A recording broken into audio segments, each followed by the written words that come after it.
Hello, my name's Jim Stime and I'm the LA Fish Guy. I'd like to invite you to ride along as I show you how the aquarium industry works from the inside. I'd like to show you freshwater fish, saltwater fish, coral reef, as well as koi ponds. It may not always be pretty, and it may not always be paradise, but it is Los Angeles, the city of angels. Welcome to LA Fish Guys.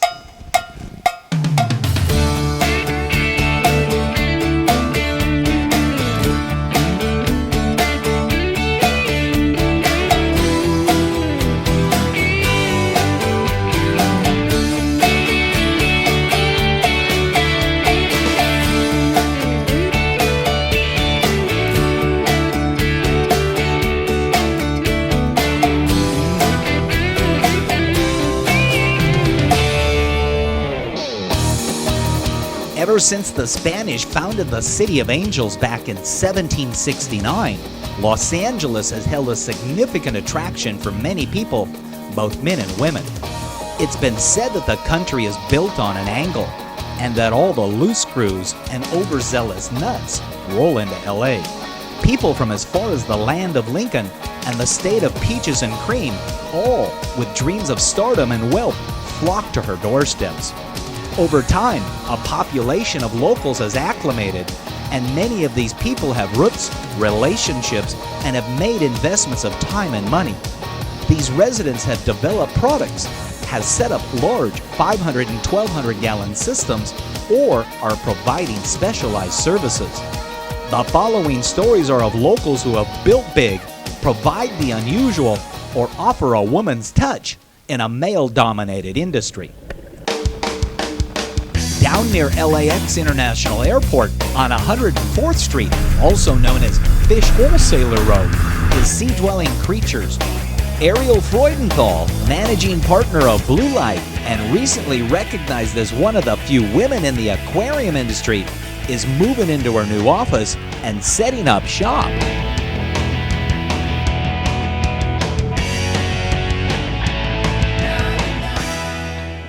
So this is my office. I rent space here at Sea-Dwelling, and this is my little alcove.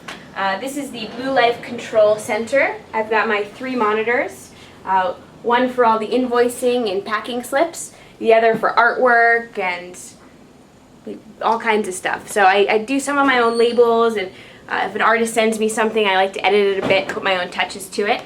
So this is the station. I haven't quite moved in yet. You can see I have this shelf.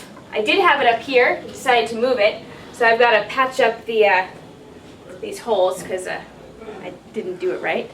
So I got some paint here, which I need. It looks like it's a little old. I did use it about a month ago on these walls. So I didn't have a paint stirrer, so I'm using a side of a drawer. So let's see here. Yum, paint. Let me get these touched up a bit. See. Looks like it's the wrong color, but it's not. It will dry correctly. And then I asked one of the guys in the warehouse to help me hang up a beautiful photo I just got.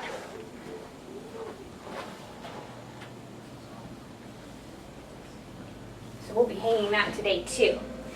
Alright, I think that looks pretty good. I'm also I'm getting these modular carpets, and I'm trying to pick what color to do. I think I'm going to do the blue, because I love blue, Blue Life, and then do these ones as well. Give it a cool modern look. I got to make this place look girly. So, yep, and I made this desk actually last night. I got a little stain on my hand. So I wanted to make a rustic do-it-yourself look, so I've got this nice wood. Okay. So let's see, so got a lot going on today. Got a couple orders going out and a couple phone calls I need to make. So I'll see you later. To the north of downtown LA is the San Fernando Valley, and driving west of it is Simi Valley and our friend Scott Lee and his 500-gallon automated coral reef tank. Hi, this is Scott. and this is my 500-gallon tank. It's been a while, get to do a little bit of an update. Also introducing a fish back into the tank. He came from my office with his tank mate, and unfortunately he was getting beaten up by one of my other female clowns. So we exiled him to the sump, and today we're going to reintroduce him. He's been in this little box for the last several days. This is a device from Reef Gently. It's called the Acclimate XL. It consists of two components. First of which you see in the tank, that's a social acclimation box. That box actually can go into this box here, which you stick to the wall, put a hose into the tank, and it allows you to slowly acclimate the fish to the water's conditions. Now, I don't know about you, but me, I tend to start an acclimation and I'll get carried away with a beer or the TV and tend to forget about it. This will acclimate while you're sleeping if you want, and do it very slow and very gently. So now, let's get ready to rumble. We're going to set the clownfish free.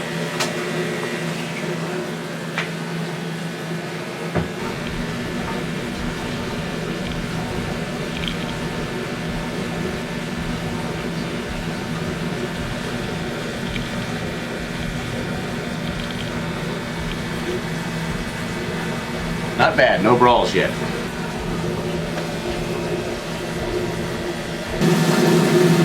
Did you want to mention anything about the lights, LEDs, or that whole history? I'm getting a little bit of a tan underneath the tank here. See, I've got the LED lights. 4 lights that I'm running provide plenty of light in the tank, especially for soft coral. If I was running SPS, I'd probably want more, but I've been very happy with the lights so far. As you can see, you get lots of shimmer on the tank. And Don't drop that camera!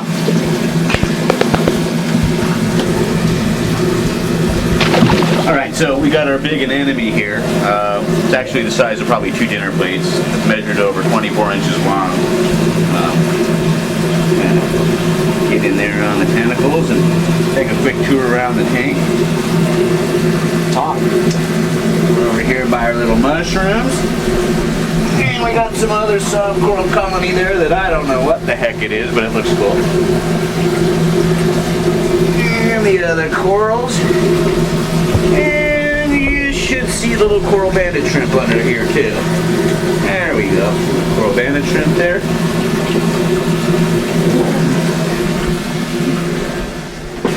Audio. So we got our little cleaner shrimp there. It's a cleaning station. One of our little soft corals and our clownfish. And we got a bunch of Majano anemones that I need to get rid of. Our little leather corals. Fingers, some more leather there, the fingers. Star polyps that are growing like mad. And that concludes Jim's camera duck. Bring it up and face yourself. And see inside the tank. Traveling back down the Santa Monica Bay coastline in Hermosa Beach is a 1,200-gallon aquarium system being installed by Age of Aquariums. Previously, a forklift unloaded and rolled this 20-foot aquarium into the building. It's now time to lift the tank up onto the stand.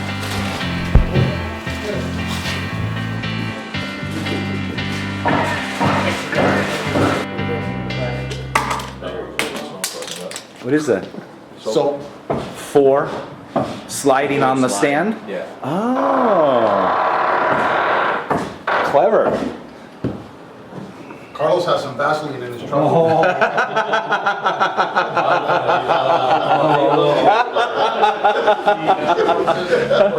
Yeah, for work purposes only. And as Carlos applies the soap to the top of the stand to help slide the tank onto the stand, Dan Gilboa, our store owner from Age of Aquarium in Long Beach, detects a problem with the top of the stand. I think this is an issue here because when they put this plywood on, the bracket that they use is higher than that, so it's bringing the plywood up right in the middle here. See that? So all of a sudden we have a nice little... Sergi, let's take off these screws here. See if we, I don't know if it's the screws or No, the it's bracket. it's the bracket. There's that bracket here and there's a bracket there. All right, let's And take off this sheet. Okay. We have to shave the bottom of it, I guess. Yeah. As the construction guys develop a solution for the imbalance in the top of the stand, the heavy equipment movers are eager to lift the tank up into position.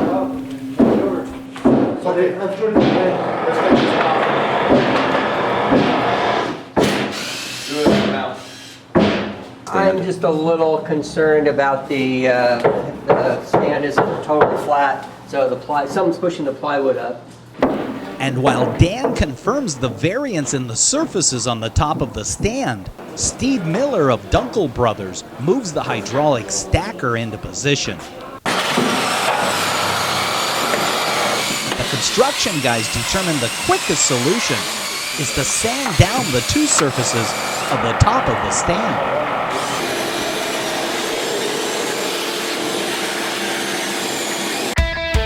Up in the San Fernando Valley, out at the West End, I'm traveling out to service a jellyfish tank today.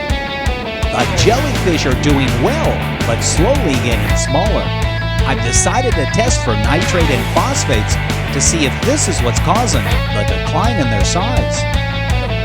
Hi, Jim Stime, Aquarium Design.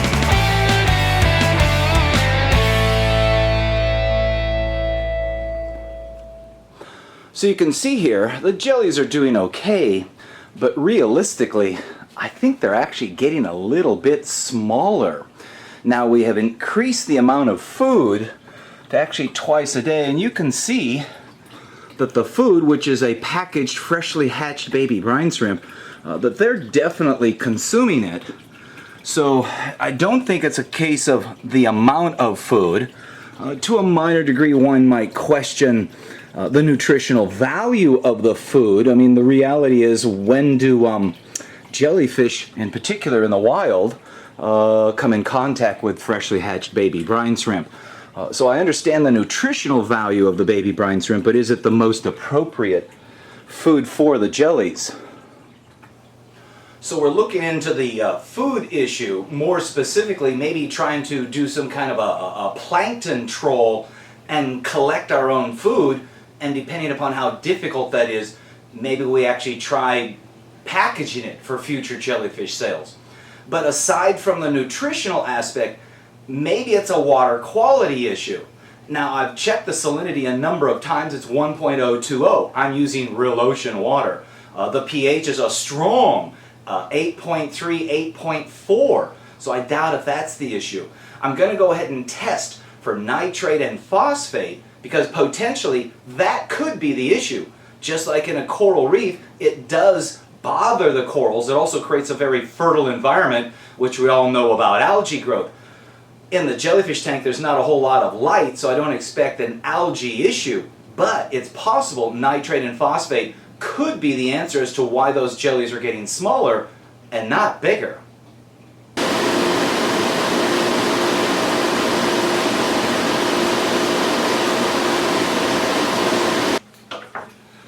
So while we're waiting for the test results, I'll go ahead and start servicing the tank.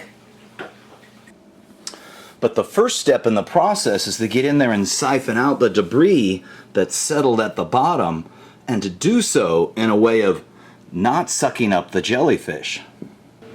And to do so, I'm going to use this siphon wand that I created and my siphon hose.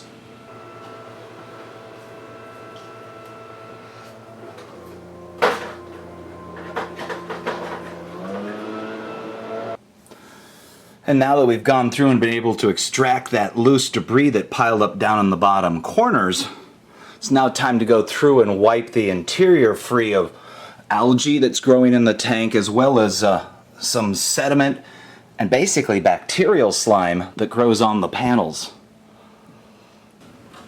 So to clean the algae and debris off the bottom of the jellyfish tank, we're going to use our acrylic cleaning pad on a long handle. This will allow us to reach way down inside the tank and wipe the algae and debris into a little collective pile that we can come through and siphon out. Part of the trick in cleaning a jellyfish tank is to use the water's rotation or momentum to keep the jellyfish suspended so they're not in the way of the brush during the cleaning. And with the interior of the tank now wiped free with the debris kind of pushed into a little row there, I now need to go in and siphon the debris out of the return pocket and then the debris that's sitting on the bottom of the tank.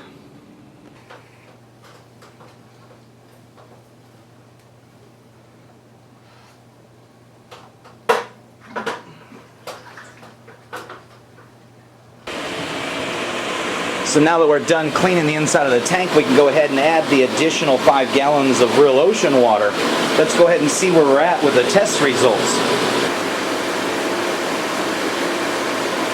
So I don't know if you can see this, but apparently it's a 2.5 parts per million of phosphate, which is pretty high. Nitrate, I'd have to say pushing 30 parts per million, so there's quite an elevated level of nutrients in the tank, and we need to do something to alleviate that. And so with such high levels, I don't see goofing around with any algae scrubbers or GFO. The simple solution is to temporarily remove the jellyfish, change 100% of the water, and acclimate the jellyfish back to the tank. Whammo, the nutrient issue is gone. Granted, I still have to acclimate those jellies, but for about $100 in water and my time to perform the big water change, it's certainly a lot less expensive, much faster, and maybe even more effective than all those other nutrient control issues. So I'm going to go ahead and finish cleaning up the tank inside there, and we'll have to start planning on doing another big water change in this tank on the next visit.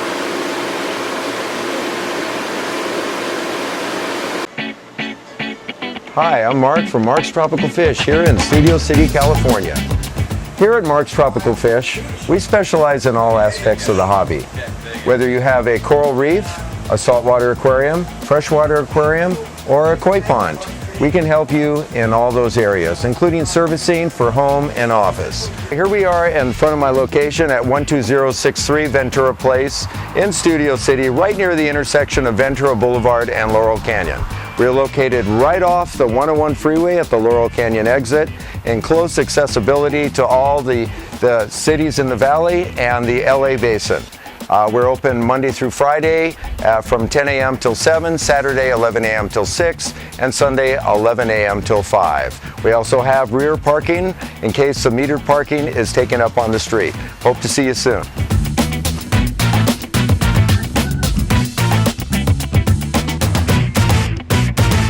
Tropical Fish Hobbyist magazine has been the authoritative source for aquarium keepers since the first legendary issue rolled off the presses in 1952.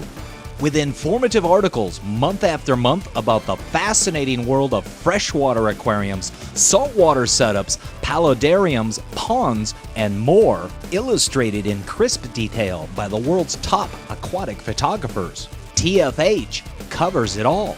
And now, with subscriptions starting at $13.95 and a mobile digital edition you can take with you wherever you go, TFH is your ultimate resource for all things aquatic. Hi there, my name's Jim Stime and you know me as the LA Fish Guy. Well, I also wear a couple of other hats. One of them is the jellyfish tank called the Jellyquarium, and the third is myfishtank.com. I offer an entire line of acrylic aquariums ranging from rectangular to hexagon, flatback hex, as well as the custom curve front aquariums. There's also an entire line of stands and canopies ranging from MDF to pine to oak with a variety of different finishes available. And the website is even smart enough that you can calculate what the freight and crate charges to your location will be. That's myfishtank.com. Back down at Sea Dwelling Creatures, Ariel of Blue Life is packaging product. And it's that packaging itself that's a source of great pride. So we just got new packaging in for our aquarium backgrounds. Just got them yesterday. They're gorgeous. Got some beautiful corals on here. Some of these pictures I took myself. This one is of my Favia that recently passed. It was absolutely gorgeous. I got it about 2 years ago. It's an Australian Favia. So what we're doing is we're taking these boxes and turning them into triangles like this. And they've got a little teardrop so you can see the color. We have blue and black. So here, excuse me, Jesse, here's the blue. It's a thick vinyl. So what the customers do is they take this spray bottle that we have included in the package. They put a couple drops of soap, the rest water, and then spray this onto the back of the background and onto their aquarium, and then smooth it out with these squeegees that we also include in the packaging.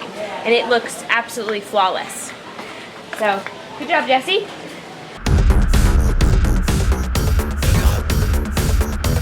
Cruising into Simi Valley from its western end, Scott Leaf is using his versatile Acclimate XL by Reef Gently to introduce a new tang to his 500-gallon living coral reef tank.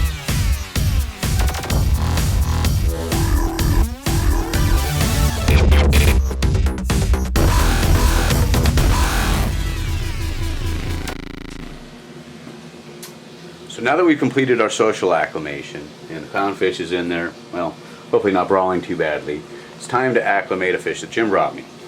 We've got a mimic lemon peel tang here. Kind of looking forward to getting him in the tank, and I'm going to utilize the Reef Gently acclimate that I have. You've already seen the one component. This was what I was using for social acclimation in the tank with the suction cups. It consists of a few pieces. We've got the inner box, the outer box. The inner box goes in the outer box like so. Has a nice little lid that you can slide in over here. And if you want to bring your fish back from the store or from your quarantine tank or whatever, you can put the fish in there without worrying about water spilling everywhere. It comes with some air lines. One goes as a siphon line into the tank, the other one goes into what will be the 5-gallon bucket. So at this point, we're going to transfer our fish, the hose, the other goodies. Let's get fish in here.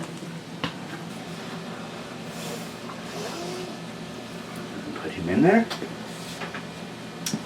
Next, we're gonna put this sucker on glass. You think that this thing might fall off, but fortunately it's got some pretty heavy duty suction cups. And I think he's going to be just fine. Jim, you want to hang on this to make sure it's not going anywhere?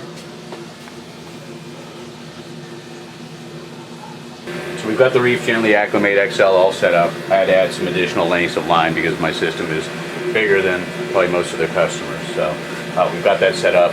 I've actually started the siphon already. Now we've got a siphon going to close this little valve. We're going to move this line over and set it into this hole here. When I started that siphon, it was actually pulling water out from the tank. And now that we've done that, we can make sure, number one, that, alright, see, open the valve. And the next thing we've got to do is you got this little bar here, and you shove this into the air line, and depending on how far into the line you go with it, it'll determine how long the acclimation takes place. They have a little scale that it comes with, which I'm not going to get into right now, but we're going to shove this thing up into the line here. And as I've already studied it, having it about 2/3 of the way up, you can see there's little lines there, will allow it to take roughly about an hour to acclimate. As you can see, it's dripping. If I move it up more, it drips less. And if I pull it out, the drip rate will be increased. And so what it's doing is siphoning water out of the tank, and at the same time siphoning water out of here to basically create a nice mix.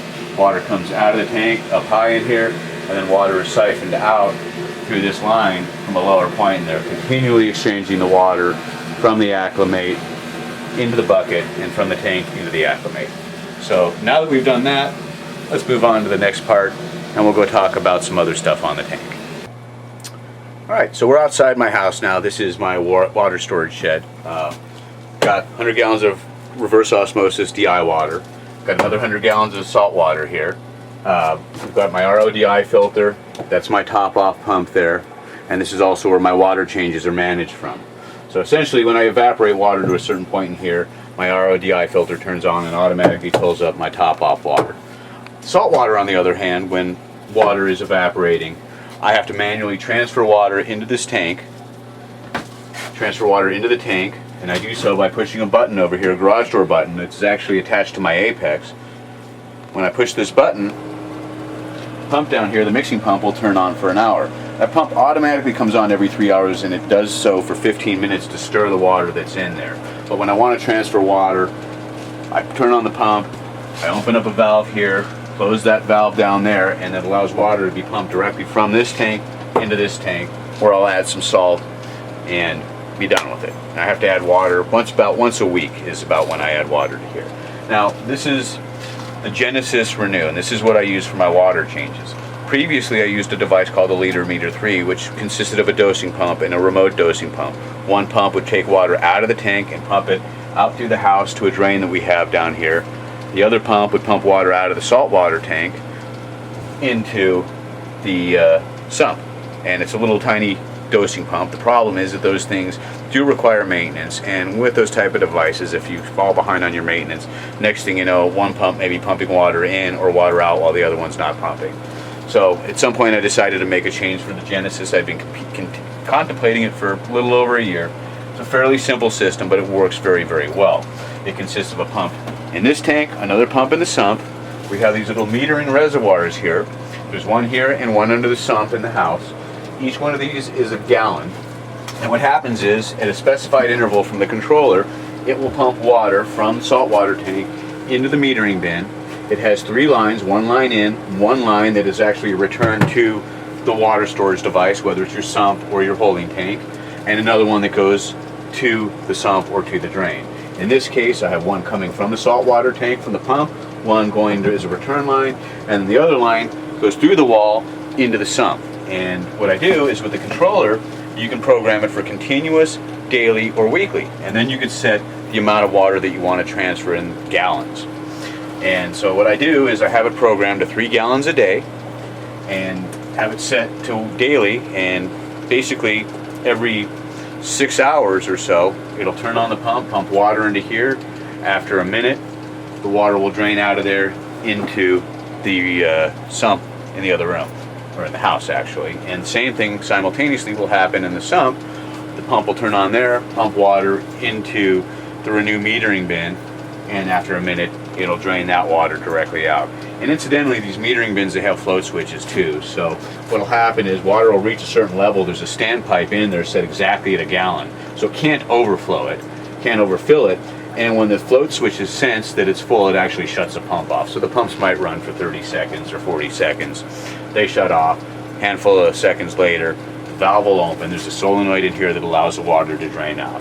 And we'll show you what we have under the sump as well. But essentially that's in it in a nutshell. If I want to do a large water change like I did last week, I set it to 40 gallons, push the button so it went to continuous, hit start, and an hour and a half later, I had 40 gallons of salt water changed in the tank, hands-free. Other than that, I use it as an automated device, so I don't have to worry about it. Changes water for me automatically. My top off, which is controlled by my Neptune Apex, that's also automatic, so when I have evaporation, water is automatically replaced. And my sump levels, they stay nice and level. I always have water in the system, and I have my share of fail-safes to monitor things, whether it's conductivity or salinity. My Apex will tell me if my salt level's too high or too low. It'll shut off pumps, it'll send me email or text alerts, and plenty of other things to give me peace of mind, especially given that I travel a lot, and doing so leaves a lot of room for problems. So now we'll move on to the inside and we can show you under the sump. With the Santa Monica Mountains in the background, the sunbathers and volleyball players in Hermosa Beach are just blocks away from an aquarium installation being completed by Age of Aquariums. The construction team is using an electric planer to level the platform that the tank is going to sit on.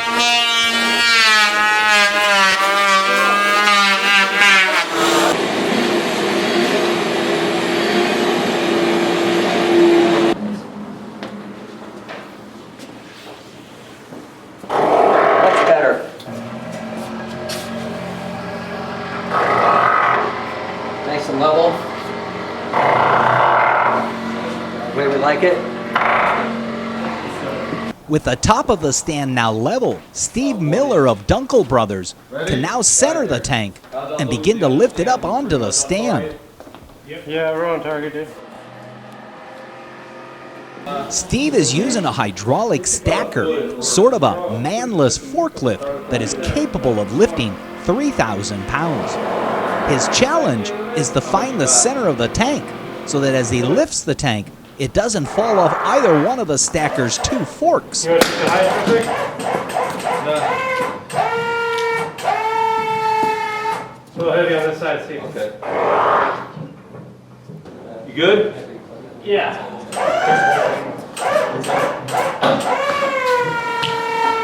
A little heavier. You holding anything? No. You're okay. Just keep Okay. your hand on it. It'll be heavy the other way if I need. How far away from the stand am I? 3.5 feet.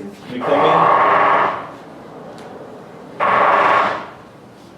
You guys want to give me a little push Yeah, here? what you need from the front side? Just a little push on the stacker. Don't push on the piece.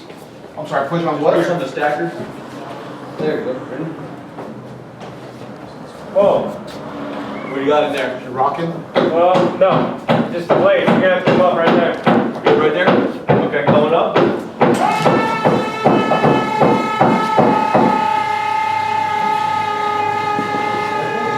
Hey, Steve. Yeah. We ain't going to be able to come down on the screen.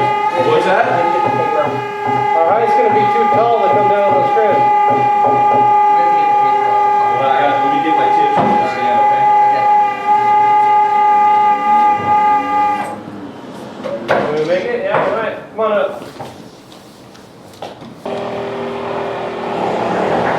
How you like your side? Are you right on? Let's go in just a little more and then I'll twist. How's my tips? You don't got much. 4 or 5, Okay, go in 6 inches. Keep coming in, just like you are towards me. Hold on. Yes. And with that poorly timed telephone call, it gives Dan the opportunity to peel the remaining paper off the bottom of the tank.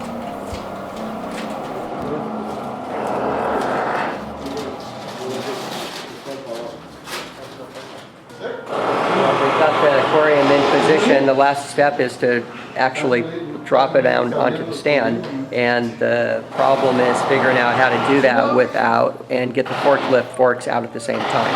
And your fingers. And your fingers. My name's Jim Stime and I provide aquarium service to some unusual aquarium systems. This morning, I'm driving east from Thousand Oaks towards the San Fernando Valley. And I've got a quick and easy solution to the high nutrient levels in my aquarium service customer's Jellyfish tank. I've got the van loaded and I'm heading out towards Hidden Hills.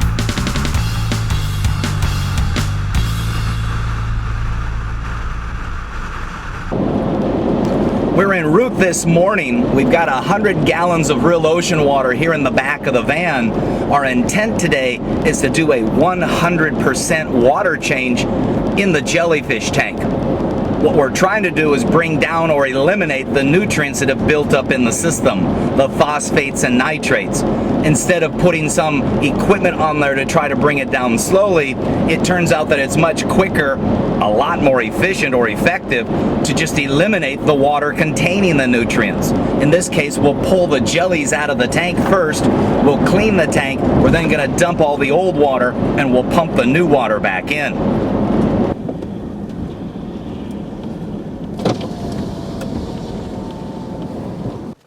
Using a small bucket, I'll catch and place the jellyfish into buckets off to the side of the aquarium while I clean and then change 100% of their water. With all the jellies out of the way, I can now clean the inside of the tank using my scrub brush.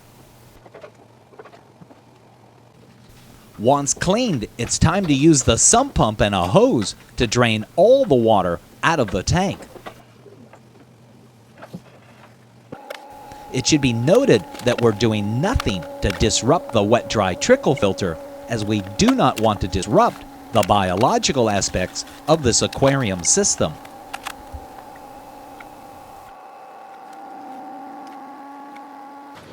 So we're on the horse trail behind the property. We've got our 100 gallons of water in the van. We're gonna hook up the hose. We've got extension cords and the hose pulled through the fence, and we're gonna pump the new seawater back into the jellyfish tank.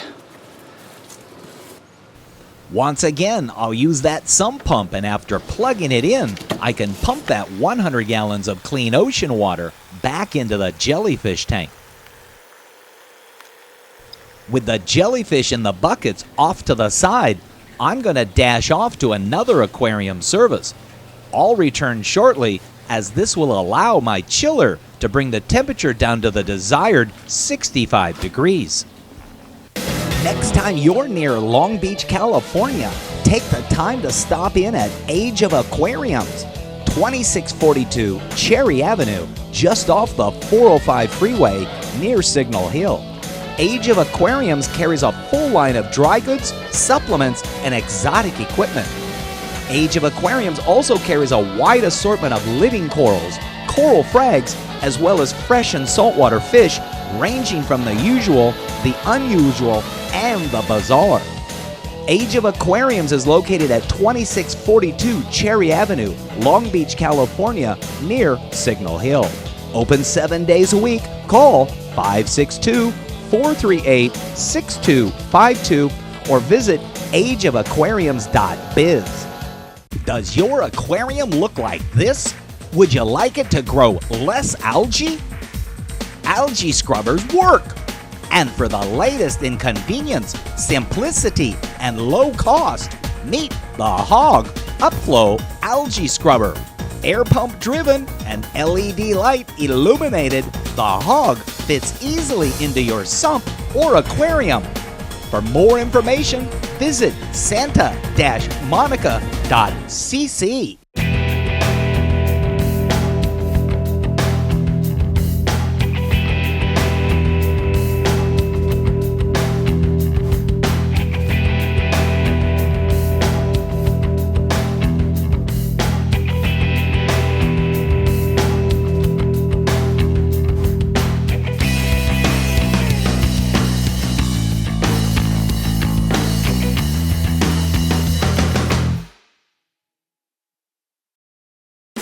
Reef Hobbyist magazine believes that our hobby, our fellow hobbyists, and the animals in our care are best served by the free distribution of quality information. Reef Hobbyist magazine provides hobbyists with critical husbandry information with an emphasis on marine ornamental breeding efforts. Reef Hobbyist magazine is available for free in local fish stores across the country, or you can subscribe at www.reefhobbyistmagazine.com. Down at Sea Dwelling Creatures, they're busy bagging fish and corals, and Ariel of Blue Life is packing orders.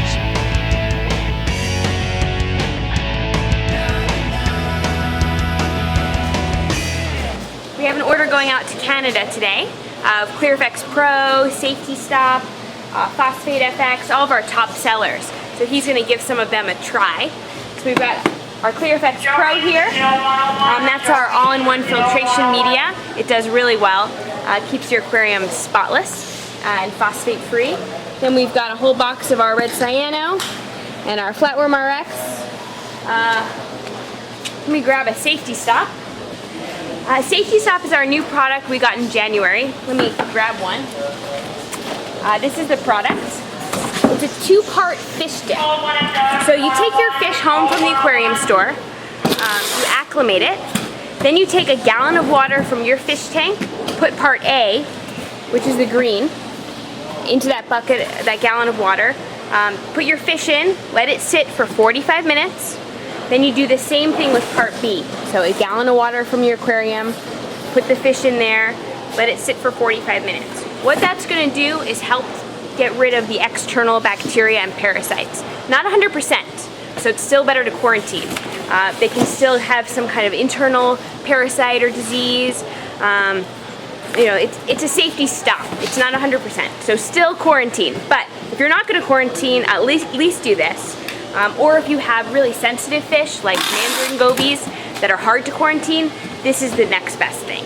And I think this is gonna save a lot of fish lives. If people use this, it means that ick won't get into their tank, urinema won't get into their tank. So the goal of this product is to save fish lives. So I'm really excited about it. Thank you. You're welcome. So he also got a couple of cases of our FOSFX, which is our new product. This FOSFX is a resin that's inside of our ClearFX Pro. So let me show it to you. It's really cool. So inside, you get a nice little filter bag. You also get a zip tie. And then there's this resin. It's a moist beaded resin, and it's regenerable up to 6 times. So this is, instead of using GFO or some other types of phosphate removal resins, you use this, and it works really well, and you can regenerate it. So it becomes very cost effective. And this little can will take out 5 ppms of phosphate in 250 gallons, or 10 ppms of phosphates in 125 gallons, which is a lot of phosphates. So this is gonna last you, a year or 2 years. You can really get your money's worth out of this product.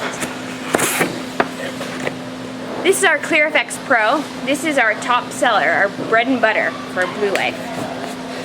This came out a little over a year ago, and it's really gained popularity. It comes in a bag like this, and inside of it, it's gonna be a little hard to see, but there's a high-grade carbon, which you can see there's no ash that comes off of my hand. It's really clean carbon. Also, that phosphate resin that I showed you, that's in here too. And an organic scavenger resin. So the organic scavenger resin is going to raise your ORP and all the oxygen in your tank, so that your fish are happier, your corals are happier, because more reactions can happen in the water. A lot of people just use carbon or just use a phosphate remover. Organic scavenger resins are great because they add that oxygen into your tank, which is really important to have a healthy reef. So this is a great all-in-one product. The way I made this was I found the best of the best and put it together in one. So I don't manufacture any of the actual pieces inside. I just found the best ones and made it really easy for you. All right, so this order is just about ready. Chris packed up a box. Now he disappeared on me. We'll have to make some FedEx labels and get it out to Canada.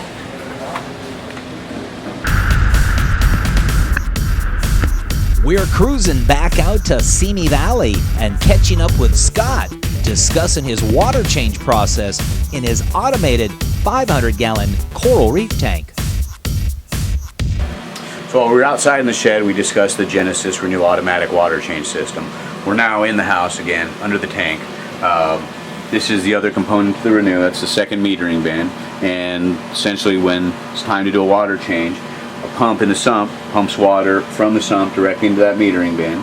Has the same overflow line, so that if it puts too much in, it'll backflow into the sump. Then it senses, based on a float switch in there, when it's full, shuts off.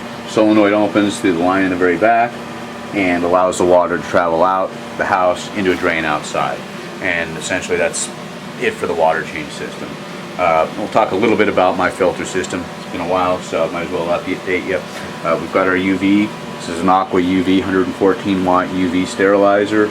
I have it going through high flow, so I'm using it more for polishing as opposed to sterilization. And you kind of want to differentiate between what your needs are with UV. But if you put water through it really slow, it'll kill everything that goes through it. If the water's traveling fast, it has more of a polishing effect, and that was my primary interest in it. Refugium is doing pretty well. My mangroves have been living in a fairly stunted or small space, so their growth is somewhat stunted, but they are doing well inside the refugium. Not much to see in there. Got some algae on the surface and a lot of sand and not much else. I don't know how much benefit it's doing for me, but it's there. Gives me a little biodiversity and a place for pods. I've got my carbon and GFO filters or reactors here. This is my carbon reactor.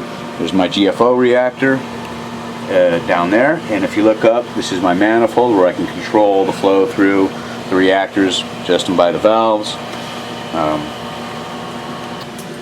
So let's take a look at what we've got going on this side of the tank. This is my primary sump. This is where the water overflows in from the tank. We've got filter socks. If you look under there, you notice I have covers on it. It helps immensely with evaporation and noise, which I really don't care about. We've got 4 7-inch filter socks there. I change them every week to 2 weeks. Some would say you need to change them every few days, but if I didn't have them, that stuff would end up in the bottom of the sump. We've got our Alpha 300 protein skimmer here. This thing has done a remarkable job. It puts out some really nasty stuff. And other than that, that pretty much concludes the underside of the tank. It's a rather simple system: sump, Fujium, a couple reactors, a very good protein skimmer, and a UV filter, and a lot of pump.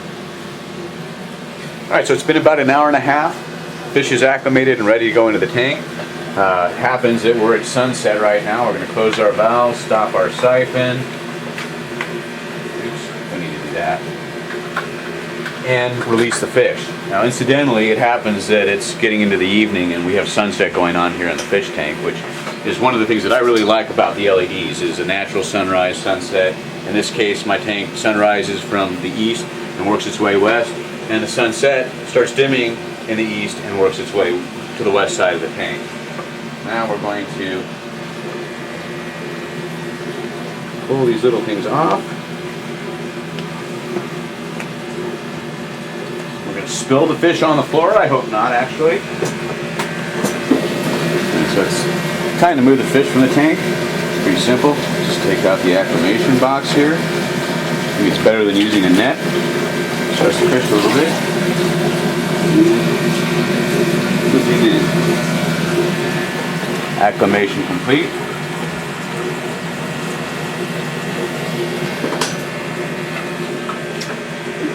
And fish in the tank.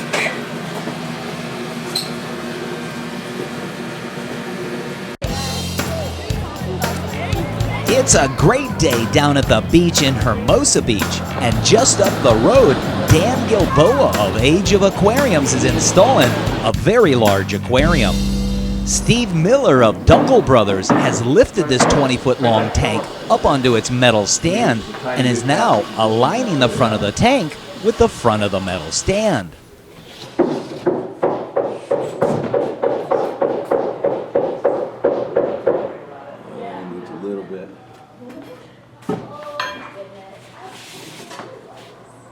The issue for Steve remaining is how to lower the tank onto the stand and be able to get his equipment out from underneath the tank. And the solution is to place hand jacks under the tank, rising up through the overflow cutouts in the stand, lifting the tank slightly to remove the hydraulic stacker's forks and wooden blocks, and then lowering the tank onto the stand with the hand jacks.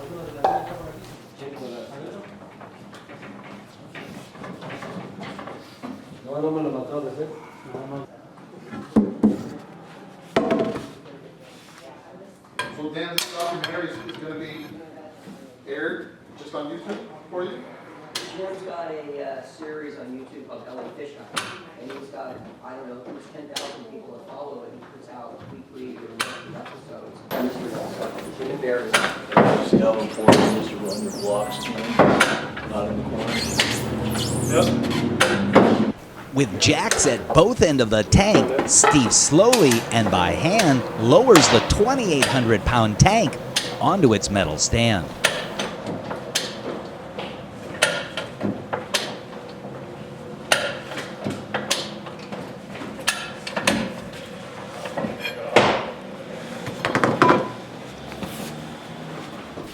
Once in position, Dan inspects its position and then gives his approval.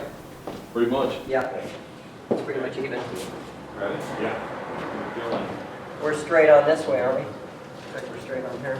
I do. You got just a tiny little gap which you want in there. You don't want that. If that compresses a little bit, you don't want it to touch the steel anywhere. Oh no, I don't want to touch the steel. You Yeah. got that right. Yeah. Yeah. That would not be good. Okay. We'll put it in, I think. I think we're good. And now with the tank in position, the protective paper on the front of the tank is peeled away, revealing a stunning and colorful artificial coral reef sculpture.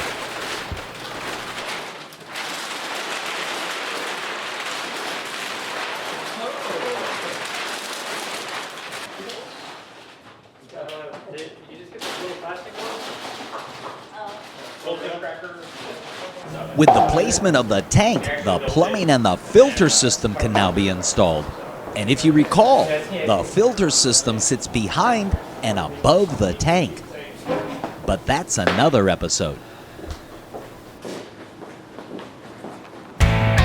Looking out over the San Fernando Valley, out towards the West End, I'm returning from another aquarium service to finish with a jellyfish tank that I started working on earlier. I've cleaned, drained, and have refilled the 48-inch jelly aquarium with 100 gallons of new, clean ocean water. I allowed the chiller to pull the water's temperature down, and I've been acclimating the moon jellyfish to their new nutrient-free salt water. It's now time to return the jellyfish to the tank. Once again, I'll use a small bucket to transport the jellyfish. And once I secure the exit grid, I can open up the gate valve and start the rotation of water in the tank, which is what will keep the jellies suspended. With the lid on the top of the tank closed, I can now wipe down the front of the tank. And that's how we solve the nutrient issue in the jelly aquarium. It will take just a little bit more time for the jellyfish to completely acclimate to the new water. But just like LA's Fishguys and Fish Girls, who have developed packaging, who have set up large, unique, and complicated aquarium systems, they too all took time to acclimate. And as with my fine-tuned yellow Ferrari, these companies and individuals have honed their skills and products to fit a niche market. They have spent the time, because if you're not prepared, then LA could, just like a machine, eat you up. So do your due diligence, don't step on toes, and always keep moving forward.